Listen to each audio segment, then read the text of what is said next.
केंद्रीय वित्त मंत्री निर्मला सीतारमन जी ने दिल्ली का पुनः चुनावी माहौल ही बदल दिया है। और दिल्ली में जो कि मिडिल क्लास वोटर है और सरकारी कर्मचारी हैं, वे इस बजट से बहुत खुश हैं। और यही सर जी यानी कि केजरीवाल जी की समस्या है।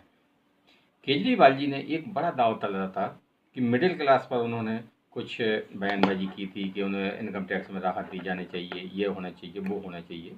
और केंद्र सरकार ने उनकी मांग से, उनकी रही अपेक्षा जो थी केजरीवाल की, उससे भी ज़्यादा छूट मिडिल क्लास को दे दी, किसानों को दे दिया, गरीबों के लिए भी पक्के मकान देने का वादा कर दिया। अब केजरीवाल करे तो करे क्या। संजय एक्सप्रेस न्यूज में मैं आपका स्वागत करता हूं। मैं आपके साथ में संजय शंकर गुप्ता।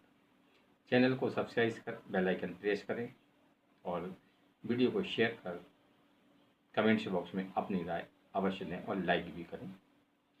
दिल्ली के चुनाव में अब कुछ ही दिन शेष रह गए हैं, यानी कि कल 3 फरवरी को शाम को 5 बजे चुनाव प्रचार बंद हो जाएगा और 5 फरवरी को दिल्ली में वोट डाले जाएंगे।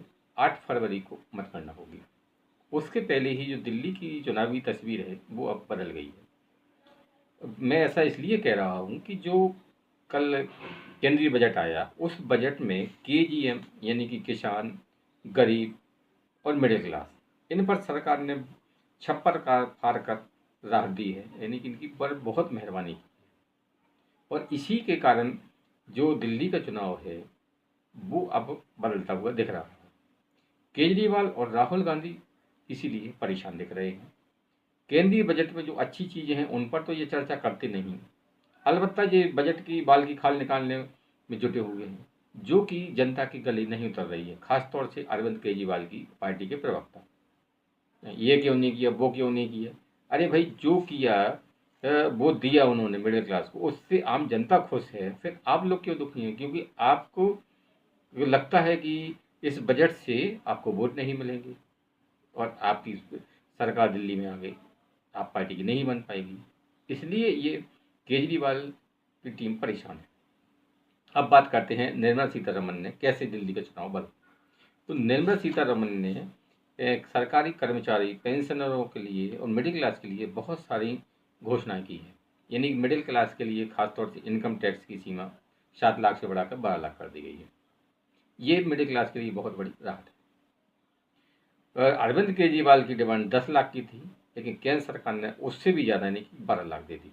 और जो अर्थशास्त्री हैं यानी जो बजट के विशेषज्ञ हैं, उनको भी उम्मीद है 8 या 9 लाख या 10 लाख तक की थी, लेकिन सरकार ने उससे भी ज़्यादा मेहरबानी कर 12 लाख की थी। ये मिडिल क्लास के लिए बहुत बड़ी राहत है, क्योंकि उनकी अधिकांश सैलरी, जो बिजनेसमैन हैं उनके बहुत सारी रुपए टैक्स में चले जाते थे। अब ये टैक्स उसके रुपए बचेंगे, तो इससे देश के टूरिज्म इंडस्ट्री को फ़ायदा होगा। यानी कि मीडियम वर्ग बाहर निकलेगा, वो घूमेगा फिरेगा, मंदिर वगैरह में जाएगा, दर्शन वगैरह करेगा, तो इससे भारत की अर्थव्यवस्था को फायदा मिलेगा। क्योंकि देश में मिडिल क्लास का एक बहुत बड़ा वर्ग है और मिडिल क्लास ने पिछले दिनों, मतलब पिछले कुछ सालों से बाहर निकलना ही बंद कर दिया था। उसका कारण था ये टैक्स, क्योंकि उसको इतना इनकम टैक्स देना पड़ता था कि उससे उसकी कोई बचत हो भी नहीं पाती थी, इसलिए वो अन्य चीज़ों के बारे में कुछ सोच भी नहीं पाता था।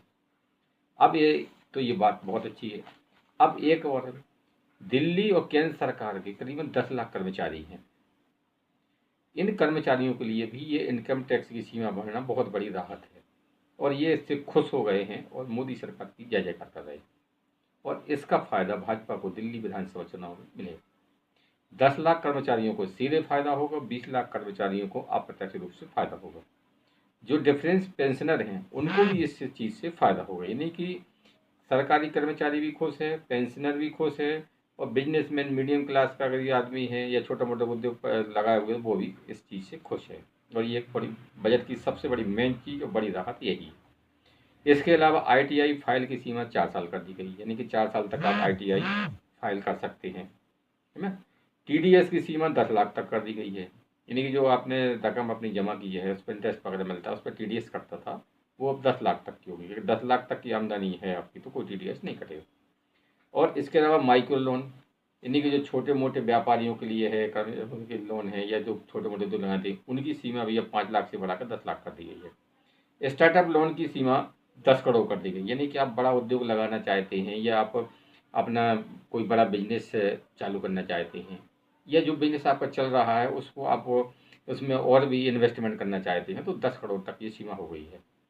और इसके बाद सभी डिस्ट्रिक्ट हॉस्पिटलों में कैंसर सेंटर बनाए जाएंगे।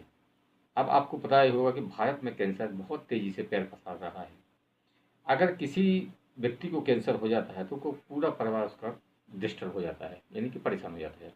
उसको पहले तो समझ में आता नहीं है कि हम अपने मरीज को लेकर कहाँ जाएं। तो उसके लिए राहत की सांस ये है कि पहले जैसे वो जिस सिटी में रहता है तुरंत में उसके जिला हॉस्पिटल में लेके जाएगा तुरंत और कैंसर सेंटर में उसको दिखाए। जैसे उसको जो भी एडवाइस मिलेगी उसके बाद में वो आगे का काम करेगा और उसको एडवाइस ये भी मिल जाएगी कि आपको अपने मरीज को लेकर कहाँ जाना है। अभी तो वो उसके लिए सही जानकारी उसके पास नहीं रहती थी कि दिल्ली जाएं कि मुंबई जाएं कि भोपाल जाएं कि आप लखनऊ जाएं। तो ये सब चीज़ें बड़ी चीज़ है, यानी कि KGM किसान गरीब और मिडिल क्लास के लिए जो राहत इस बजट में मिली है उससे दिल्ली का पूरा चुनाव का मिजाज ही बदल गया। तो ये कहना गलत नहीं होगा कि निर्मला सीतारमन जी ने दिल्ली का पूरा चुनाव ही बदल दिया।